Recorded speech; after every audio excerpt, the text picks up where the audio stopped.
A los 20 años, tras 13 años de entrenamiento atroz que les dejaban los cuerpos curtidos, para el resto de sus vidas, la piel llena de marcas y cicatrices y las espaldas cruzadas por latigazos, los jóvenes espartanos alcanzaban el punto crítico de sus vidas.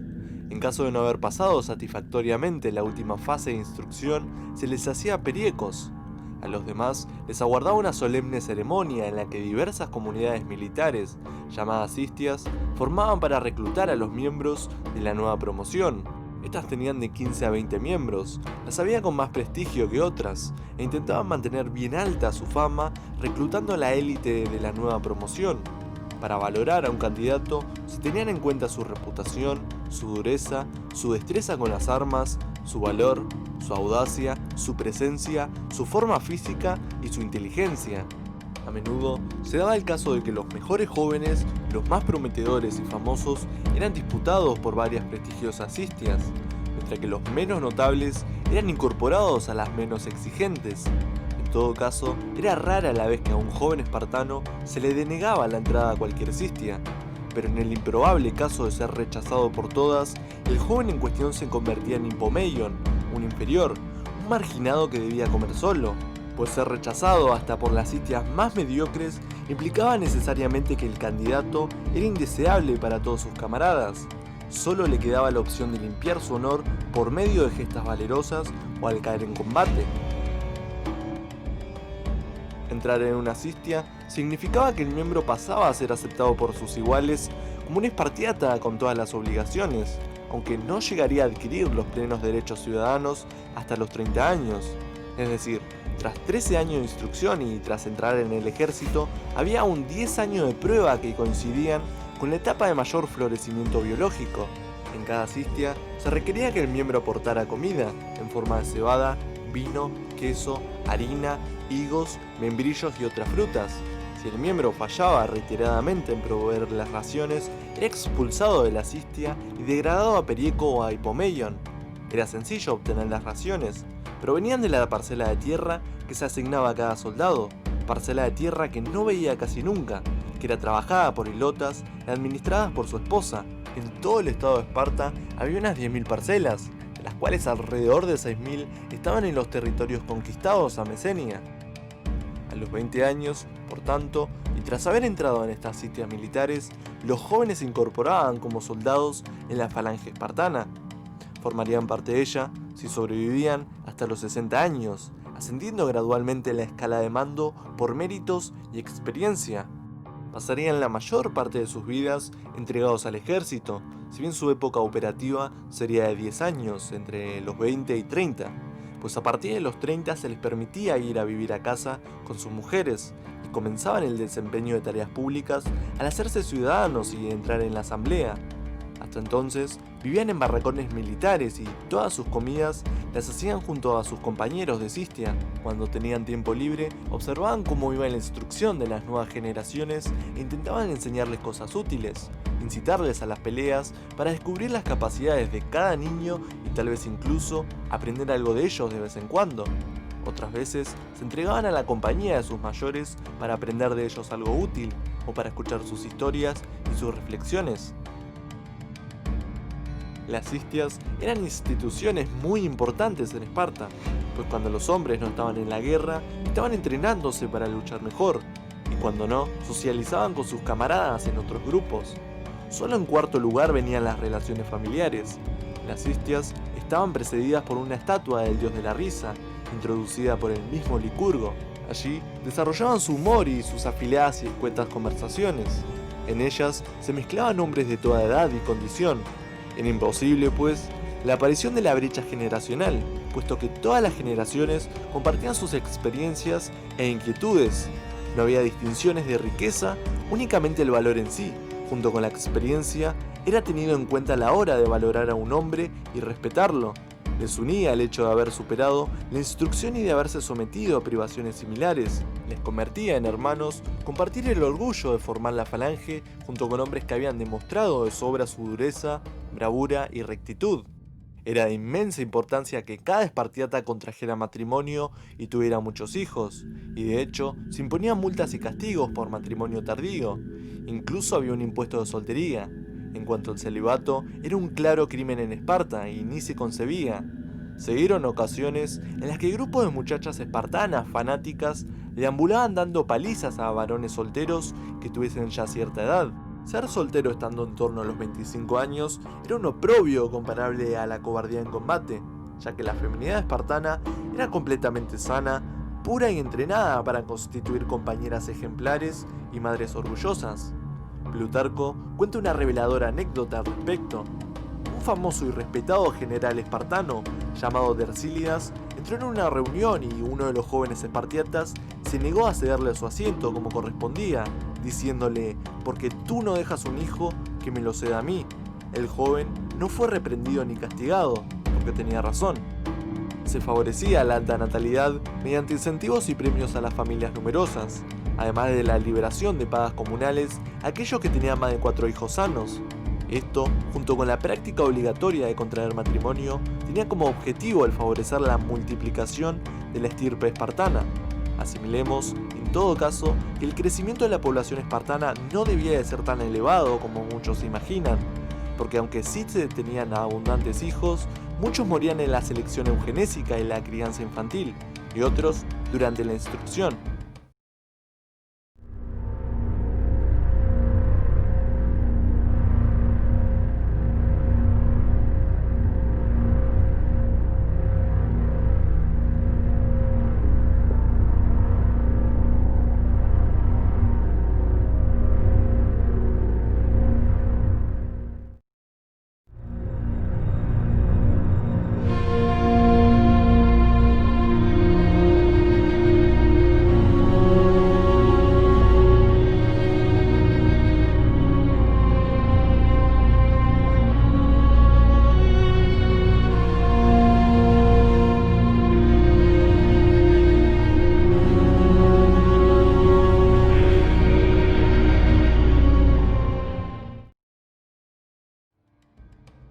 La filosofía espartana con respecto a lo superfluo era, si no es imprescindible, es un estorbo.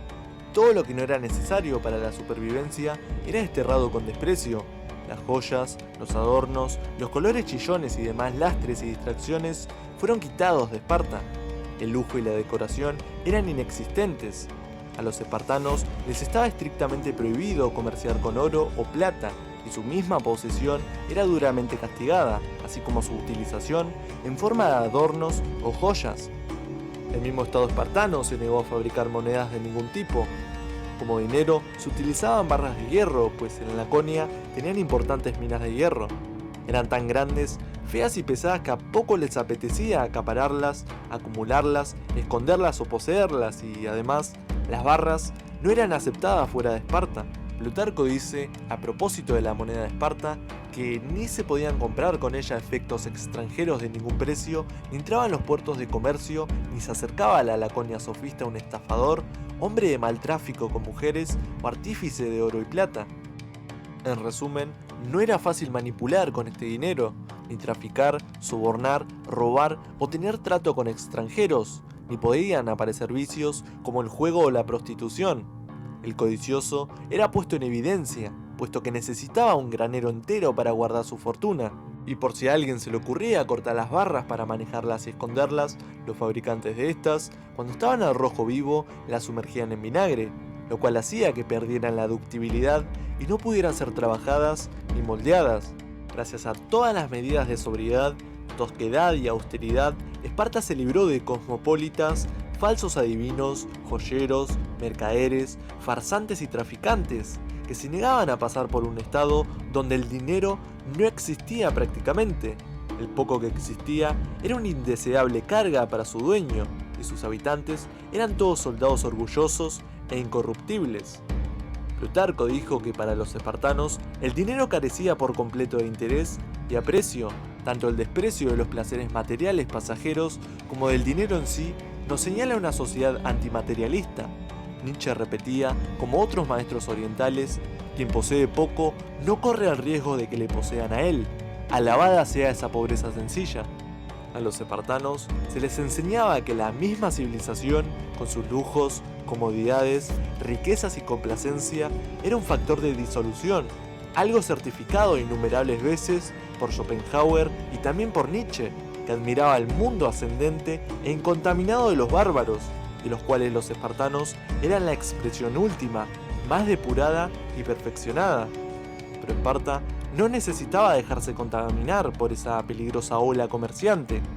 Primeramente porque ya contaba con la abundante mano de obra de los hilotas y además porque por razones morales no permitía la inmigración ni el tráfico de esclavos. Esparta se veía a sí misma como depositaria de las costumbres ancestrales helénicas en general y dorias en particular, y así la veían también los demás pueblos de la Hélade, salvo Atenas.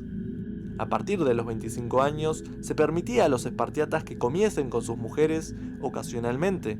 A partir de los 30 años, edad a partir de la cual decae en el cuerpo la hormona del crecimiento, la disciplina del espartano se relajaba, especialmente en los aspectos más comunales. Abandonaba, pues, los barracones militares y se iba a vivir a su casa con su mujer y sus hijos, aunque a esas alturas probablemente algunos de sus hijos varones estarían ya bajo tutela estatal y sufriendo la instrucción. A esta edad de los 30, los espartanos se integraban en la asamblea, un organismo popular, aunque recordemos que este pueblo era en sí mismo una aristocracia, que veremos más adelante, desempeñando algunas tareas de responsabilidad estatal que se les adjudicase, como mandos del ejército, armostas ante los periecos, emisarios de Esparta ante el extranjero, etc. Pasaban pues a ser ciudadanos con todos los derechos y todos los deberes. A los 60 años, si llegaba a esa edad, si se presentaba y si tenía el honor de ser seleccionado, el espartiata pasaba a formar parte del Senado. Ser senador era vitalicio. La ancianidad espartana gozaba de un inconmensurable respeto por parte de sus compatriotas, que veneraban incondicionalmente a sus mayores como depositarios de sabiduría y experiencia, y como nexo que une el pasado con el presente, así como la juventud es el vínculo que une el presente con el futuro.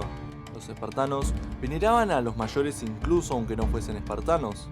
Como ejemplo de esto último, tenemos una anécdota que sucedió en el Teatro de Atenas mientras unos embajadores espartanos se hallaban dentro. Entró en el teatro un anciano y ningún ateniense se levantó para cederle el asiento, haciéndose los distraídos. Sin embargo, al llegar al puesto de honor de los embajadores espartanos, todos ellos se levantaron al unísono para cederle el lugar. Y entonces, el público ateniense aplaudió el noble gesto. Todos los griegos conocen las buenas costumbres, comentó uno de los embajadores, pero solo los espartanos se comportan de acuerdo con ellas.